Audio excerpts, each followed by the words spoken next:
Le gouvernement a prévu de dévoiler mi-novembre ses propositions en matière de bien-être animal. La mairie de Paris prend les devants en organisant une délibération qui sera soumise au vote au Conseil de Paris les 12 et 14 novembre et qui vise à interdire la tenue de spectacles avec des animaux sauvages.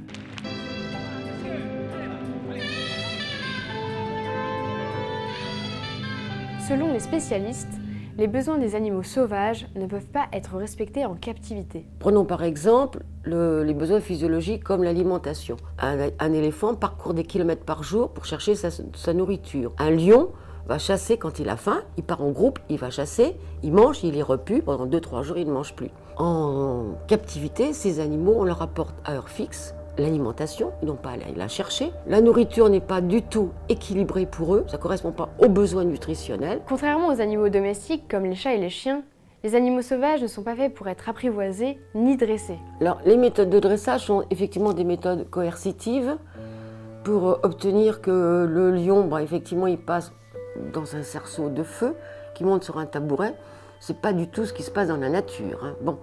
Que des éléphants, effectivement, fassent le beau, fassent les pieds au mur, parce qu'on voit des éléphants qui doivent se tenir sur leur trompe et sur leurs pattes avant et lever le train postérieur.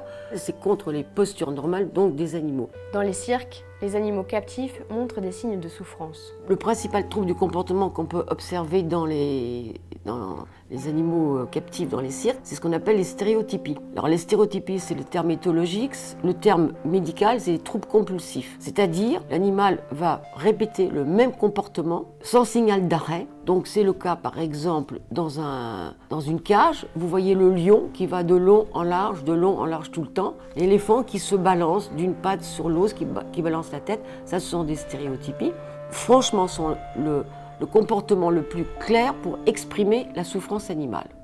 L'espérance de vie de ces animaux est également réduite. Elle est déjà diminuée a priori dans les zoos, a fortiori dans les cirques, parce que les animaux qui sont stressés toute la journée, ils sécrètent du cortisol. Le cortisol, c'est une hormone de stress qui va entraîner une immunosuppression, c'est-à-dire c'est des animaux immunodéprimés, donc ils sont plus réceptifs aux maladies opportunistes. Ils seront exposés aussi à des gros problèmes cardiaques. Ils seront prédisposés à des maladies aussi gastro-entéritiques. Ils seront prédisposés à des maladies musculaires et osseuses, parce qu'on leur fait faire, comme les éléphants, des mouvements qui sont contre nature. Alors que faire de ces animaux ? Faut-il les réinsérer dans leur milieu naturel ? Ils sont inaptes à se réhabituer au milieu naturel. Pourquoi ? Parce que ce sont des jeunes qui n'ont pas déjà appris, surtout dans les zoos, les codes de communication. Donc ils ne les connaissent pas. Ils n'ont pas appris les rituels, ils ne connaissent pas du tout comment fonctionne, puisqu'il n'y a pas de bébé entre eux avec les adultes, donc ils ne savent pas comment ça fonctionne. Ils ne savent pas chasser. Ils ne savent pas communiquer avec les autres espèces, parce que pour eux, dans un cirque, ils sont avec des éléphants, on voit des lions, des tigres, puisque parfois on voit dans une même cage qui est complètement aberrant, une espèce sociale, par exemple, qui est un lion, qui doit vivre en groupe, avec une espèce solitaire qui est le tigre. Donc on fait cohabiter des tigres et des lions qui sont deux espèces complètement différentes. Ils n'ont pas appris ce que c'était qu'un prédateur pour eux. Et d'autre part, comme ils sont quand même habitués à l'homme, ils peuvent être à l'origine d'accidents si on les remet en liberté. Ces animaux ne peuvent donc pas revenir à leur milieu naturel. Si les animaux sauvages sont interdits dans les cirques, ils pourront être placés dans des réserves naturelles avec des espaces suffisants et nécessaires à leur bien-être.